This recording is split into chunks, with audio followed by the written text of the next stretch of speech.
Welcome to சிம்பிளிஷன் பா. இன்றைக்கி வந்து நம்ம பூண்டு குழம்பு எப்படி செய்யலான்னு பார்க்கலாம். நான் வந்து ஒரு பெரிய பூண்டு 20 பூண்டு எடுத்திருக்கேன். பெருசுங்கிறனால நான் சின்ன சின்னதாக அரிஞ்சு வச்சுருக்கேன். சின்னதாக இருந்தால் முழுசாக போட்டுக்கலாம். இப்போ நம்ம எப்படி செய்யலான்னு பார்க்கலாம். எண்ணெய் சூடாயிருச்சுங்க. இப்போ கொஞ்சம் நம்ம வெந்தயம் போட்டுக்கலாம்.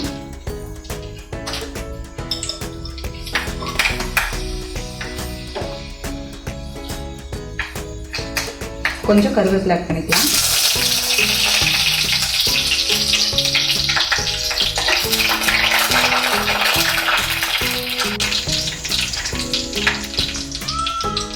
இது கூடவே பூண்டு ஆட் பண்ணிக்கலாம்.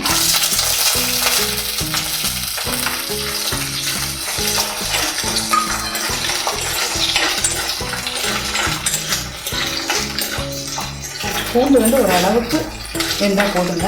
ஏன்னா நம்ம இப்போ தக்காளி புளியெல்லாம் ஊற்றோம், அது புளியும் வேகும். இதுலேயே வெந்தால் ஒரு மாதிரி கரிஞ்ச மாதிரி இருக்கும்.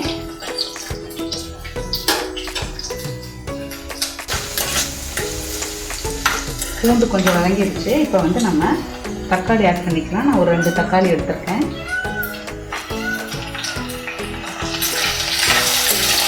தக்காளி கூட பூண்டு நல்லா வதங்கிக்கணும்.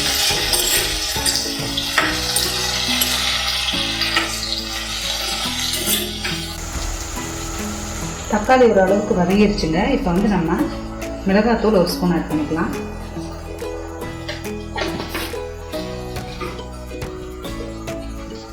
மல்லித்தூள் 2 ஸ்பூன் ஆட் பண்ணிக்கலாம்.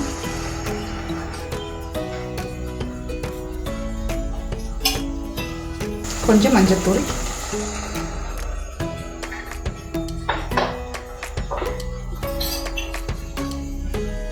தேவையான அளவு உப்பு,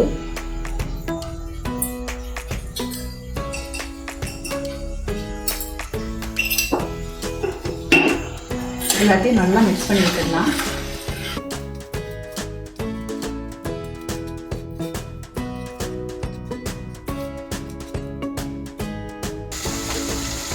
இப்போ நம்ம ஒரு நெல்லிக்காய் சைஸ் புளி எடுத்து ஊற வச்சுருக்கேன். அந்த தண்ணி இதில் ஆட் பண்ணிக்கலாம்.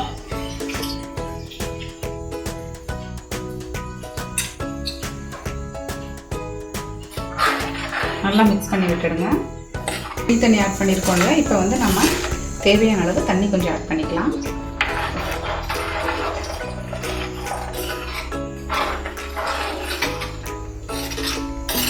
இது நல்லா கொதிச்சு வரட்டுங்க. கொஞ்சம் நேரம் மூடி வச்சிடலாம். நல்லா கொதிச்சு கொஞ்சம் எண்ணெயும் பிரிஞ்சு வருது பாருங்கள். இந்த ஸ்டேஜில் நம்ம கொஞ்சம் வெல்லம் ஆட் பண்ணிக்கலாம். ஒரு பீஸ் எடுத்திருக்கேன். இதை வந்து நம்ம இதுக்குள்ளே ஆட் பண்ணிக்கலாம்.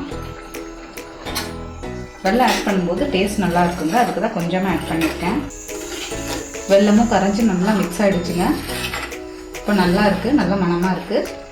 நீங்களும் இதை வீட்டில் ட்ரை பண்ணி பார்த்துட்டு கமெண்ட் பண்ணுங்கள். சிம்பிளிஷன் பா சேனலை சப்ஸ்கிரைப் பண்ணாதவங்க சப்ஸ்கிரைப் பண்ணுங்கள். கூடவே பெல் பட்டனை ப்ரெஸ் பண்ணுங்கள். தேங்க்யூ.